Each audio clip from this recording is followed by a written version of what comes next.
Hello, good afternoon, sir. This is me again, Kimberly Jean Simagataw, and this is my fourth day sa akong OJT sa Maigo Food House and Kambingan Restaurant. And ang nahitabo karong adlaw is malang gyapon, same as usual. Then sayo gyapon ko nakain, alas 5 pa, and naka-out ko karon is 1:30. Himala, sayo ko gibuhian ni ma'am. And malang gihapon, nag-serve lang gihapon ko sa mga customers. And then, hipos, bus out sa lamisa. Then, hipos-hipos, hatag o order sa mga customers. Then, gadawat og mga orders.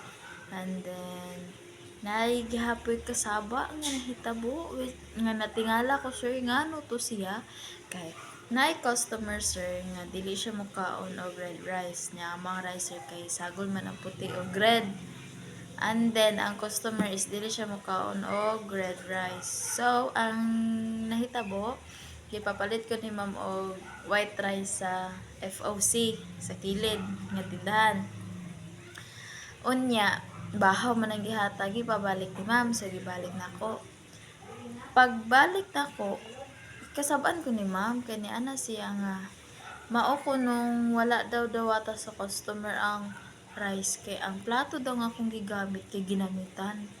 Kay nagsami-sami ko no ang rice sa kilid, like, sir, hagas man pud gamiton ako ang plato nga ginamitan, nga ang plato nadto man ako gikuha sa kung asa gipamutang ang mga bagong hinugasan. And then, inigukat ni mana, sir, naman dyan mang katag ng mga luto gagmay sa kilid. Pero ang iyang ipakita sa ko nga plato, sir, kay katong na ay mga namilit-pilit nga kanon, like wag upa man to nako gibutang nga rice, hagas man nga magkasami-sami nga kapilit-pilit ang rice sa kilid. Tas gingnan ko niya, sir, salto kayo siya, kaya kang giingnan nga ako daw unta ko na ay grado nga nakatrabaho dito, tas ing anak ko nuko, like, grabe siya makaku-answer nga natingala ko nga ingon na to ang plato nga ang ako ang gigamit is ang mga bag-o maghinugas. Pero kapangitan gid ko niya bikil, sir, ambot ang say problema niya sa ako. And then kung maka-istorya siya, ako murara ay kana makasabi ta siya, sir, nga ako ra man daw untay na ay grado. Mara siya naka-discriminate sa uban, sir, ngano day ang uban waday grado. So, mura to, sir, ang nahitabo.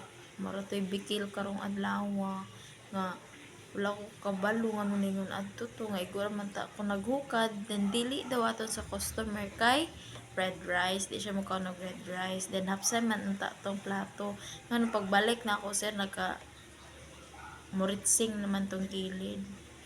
Iya pa akong giingnan nga ako kunong gigamit nga plato murag ginamitan, hagas po gukaran ako ang plato nga ginamitan, sir, no.